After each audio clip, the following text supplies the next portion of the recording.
Can we get one more very high energy song, please?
That makes it sound like we have a demo. Don't believe me, just watch. We don't have a demo.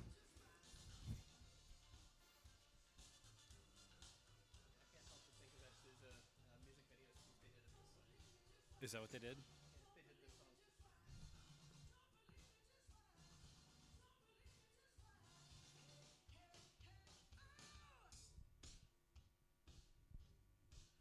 We thought about asking for Back in Black as an opening song. It's too late for that, though.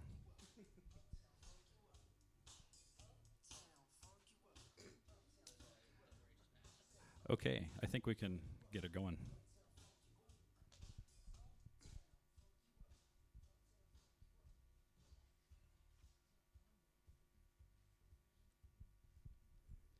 All right. Good morning, everybody. How's Shanghai for you?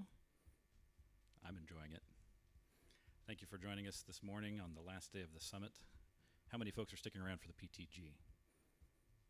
Got a few. Cool. Right, we'll be here, I think, through Friday or Saturday. So, my name is Ryan Beisner, and full disclosure on a couple of things. I'm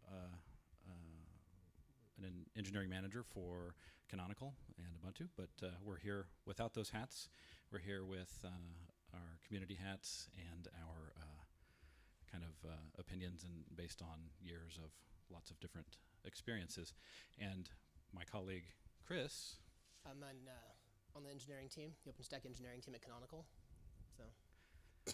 Yes, thanks. I guess one other disclosure is, we're here to represent ideas, and the one disclaimer is this will contain some opinions. And so we're interested in your ideas. We're interested in your participation. So the presentation part of this, I think, will be about half the session. We're interested in your operational challenge stories. We're interested in having people come up and talk about some of those things, or just questions and answers.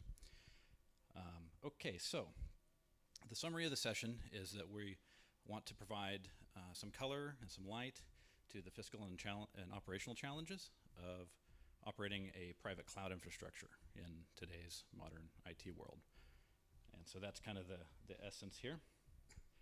When we were looking through user surveys and case studies and different research articles, we came across something that was interesting to us. Back in 2017 in the OpenStack user survey, someone said that public cloud was having a negative impact on their viability of operating their private cloud. And so this quote I thought was pretty meaningful. The price reductions have undercut the cost case for OpenStack deployment in a lot of cases. Right, so that's kind of backing the premise here. So how can IT organizations compete with public cloud providers' cost efficiency model? And why is this important? Right, so this is kind of one of the essential questions that we want to answer today.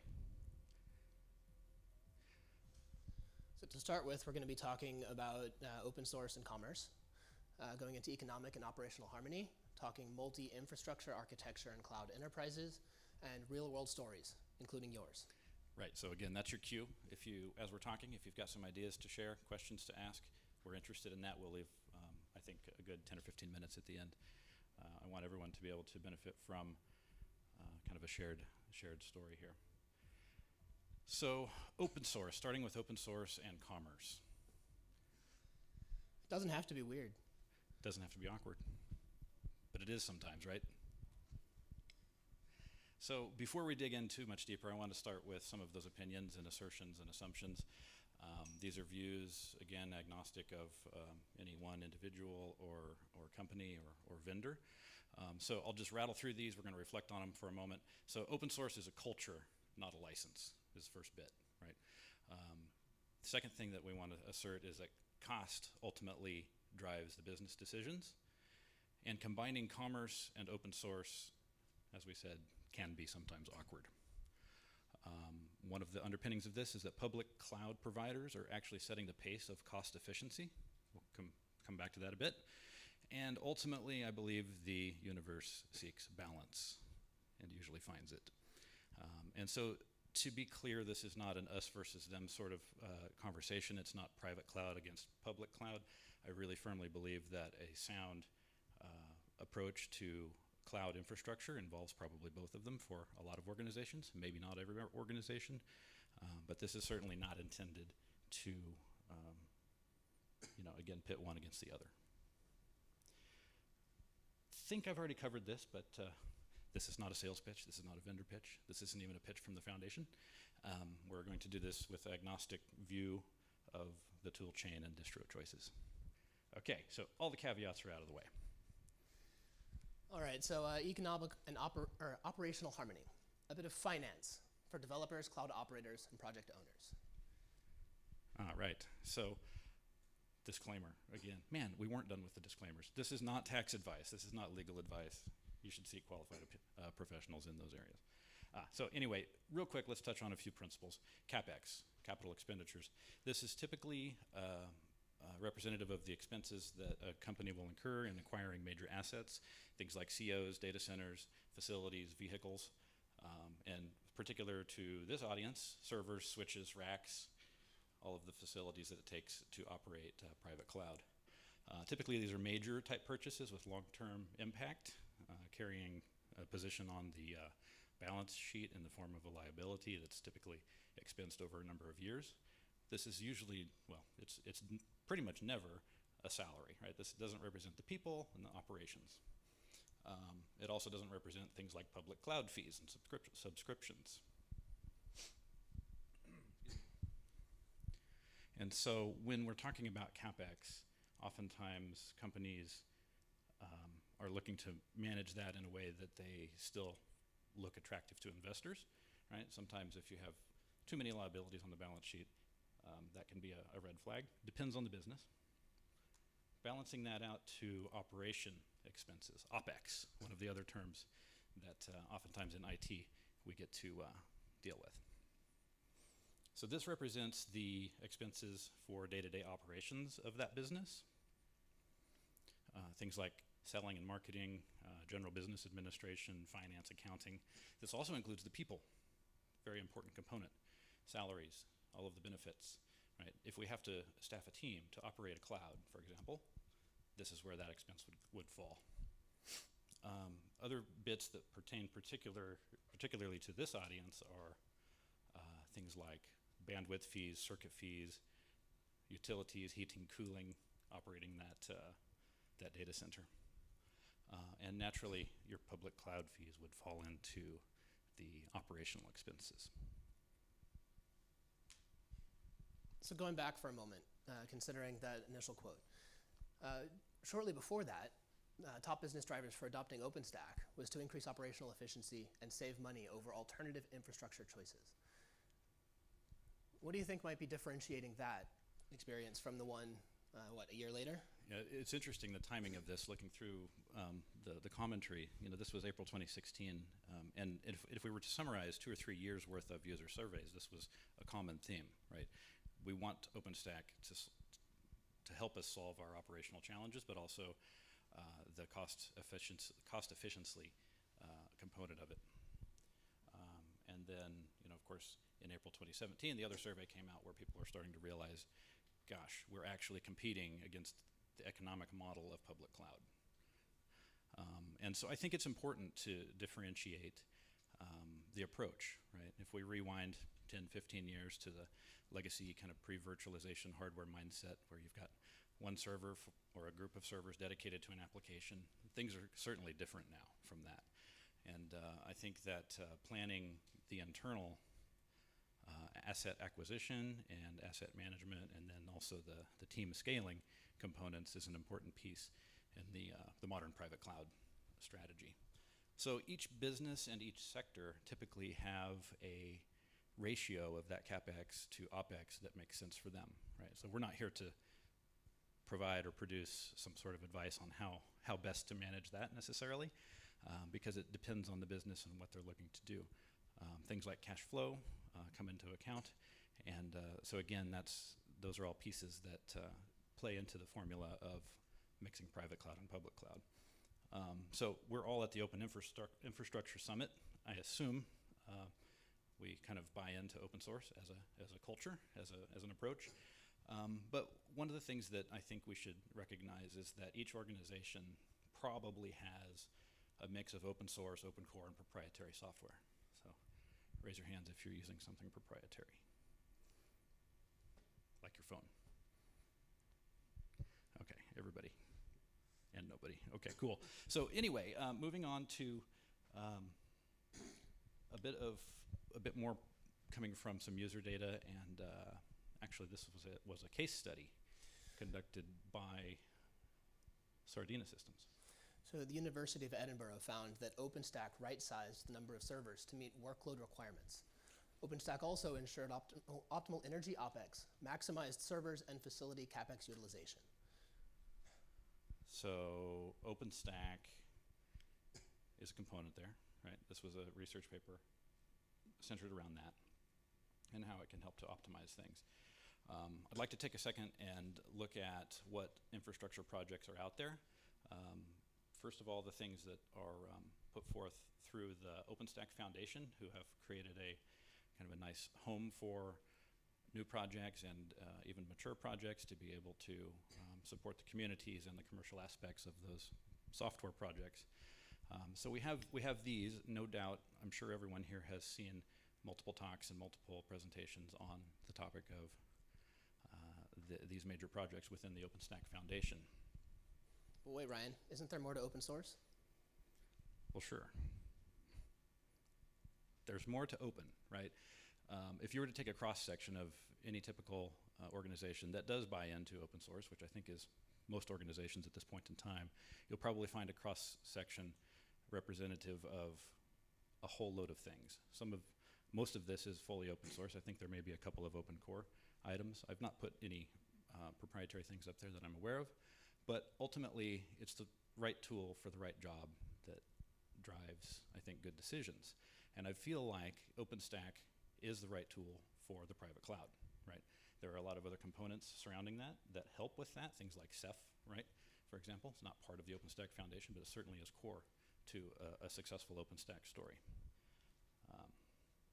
So that's a wrap on that part. We promised to talk about multi-cloud, and so let's dive into that just a bit. Yeah, so we'll be talking about multiple infrastructures, multiple architectures, and multiple clouds. What does that even mean? Right. So multiple infrastructures. So here's a bit of opinion. It's probably no secret that for a long time I've held the opinion that the infrastructure layer of open source is represented by compute, network, and storage. That's not to cut out anyone or to reduce the importance of the surrounding projects, but compute, network, and storage is, I believe, where the infrastructure focus should be. And so with compute, you have things like multiple architectures of CPU, you've got multiple different types of platforms and density. On the network side of things, certainly no one's going to go into a wide enterprise and have just one network solution. You'll have a mix of things like vendor SDNs, open source SDNs in a lot of cases, and hardware offloading and hardware switching. And on the storage side, I've already mentioned Ceph, but you'll also have typically commercially purchased SANs and storage arrays. A lot of times organizations have already acquired those things years ago, and they need to integrate that to their open source strategy, right? So that's what we mean by multi-infrastructure in terms of making those choices. When we start to talk about hybrid cloud, we're talking about combining uses of public clouds, private clouds, and the various managed services that your business depends on. So on the topic of managed services, I think this is interesting because it's not unique to OpenStack. It's not even unique to clouds. Managed services are things that people have relied on for years, right? And the idea there is that through managed services, you're able to essentially subscribe to the operational wisdom of an organization that has figured out how to do this, and oftentimes how to do it faster, better, and cheaper than we would do on our first attempt in assembling a team to get it done, right? So I think that a mix of these is also part of a healthy approach to the modern cloud and expense management. Talking about CPU architecture, I want to rewind just a bit to one of the first slides where we said that cost is ultimately the driver of most business decision, and that doesn't necessarily mean financial cost. There can be soft costs. Yeah, there's an opportunity cost. It's often evident. Developer speed can dramatically affect the business's viability. Right, so when we think about CPU architectures, we did some research a while back and then kind of refreshed that this week to see, okay, if you need things like S390X mainframe architectures or PPC64EL, AMD 64, ARM 64, what can you do, right? A lot of folks have particular markets where they may have an application that's specific to a sector, and so naturally in the Linux distribution world and in the open source software development world, these architectures are really important for things like kernel development and security fixes, right? So access to this architecture or these architectures is important for at least places that distribute software. And so when we're talking about the differentiation between, like, choosing between private cloud and public cloud, you may not be able to acquire these kind of instances in all public clouds, and so that can play into the substantiation for building out a private infrastructure.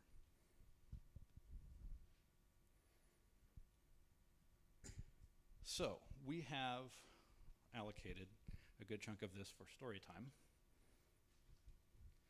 and we've got a couple of things queued up, may or may not be super interesting to everybody. But one of the first ones I want to talk about is one of our developer clouds that we operate privately internally. If you start to get some ideas about, or some stories that you want to share, or questions that you have, feel free to raise your hand. One of us is going to run around with the mic.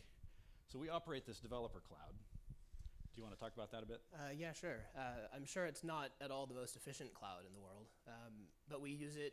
We develop OpenStack, and we run our OpenStack so that we feel the pain when something goes wrong. We do all our third-party CI on that same OpenStack, so we have a production CI system on top of our development cloud.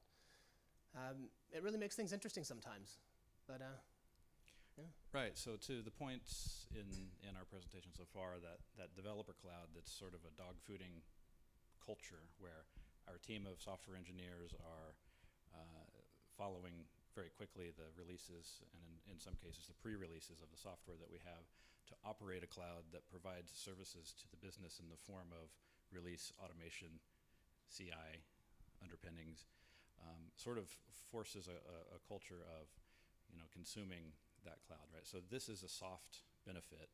It's certainly, as Chris pointed out, operating this cloud by a managed service or perhaps even in a public cloud probably would be less expensive on the dollar side, but there's enough benefit to doing it in the organization that's substantiated. And so that goes back to the CPU idea. It goes back to things like data locality, data sovereignty. There are a lot of complex choices to make in whether you operate a cloud or whether you have a managed cloud or whether you do some overflow into public clouds. So that little cloud is pretty interesting. If we rewind back to the architectures real quick. Anyone in here use non-x86, 64 CPUs anywhere? Pretty prevalent. We've got some though out there, right? So you've got mobile, you've got HPC, all sorts of things that people are using these things for. Mainframe, right? There's a ton of mainframe out there. Virtualizing mainframe is a really interesting thing to do, right? So when we think about that, if you take, the big three Linux distros plus all of the others that are out there, how do you ensure that those will always work on those architectures? You do that by testing, right? And in order to test, you have to be able to build. And if you want to build hundreds or hundreds of thousands of packages, you need an infrastructure for that, right? And so there's another cloud that I can talk about just briefly that does package builds for Linux distributions. And essentially you're able to upload source code and watch the packaging systems do their work automatically on a multi-architecture OpenStack, right? So this is real stuff that's out there. I don't think that I would be able to achieve that in that product without OpenStack, right? I think that is an absolute core piece of that. So anyway, that's one little bit of a story. Who here has a multi-cloud? Public and private mixed hybrid? We're using some public cloud out there? Not a ton. Here we are at the OpenStack Summit. So that's not entirely shocking. But I know that there are use cases. And for the folks that are out there that have that use case, I'm interested in talking about it, whether it's here or later in the summit. I'll be here through the end of the PTG with Chris as well. Are there any questions? Did everybody get their coffee? I only had 1 cup. Right. I hope you found some of this interesting and useful. Thank you for joining us.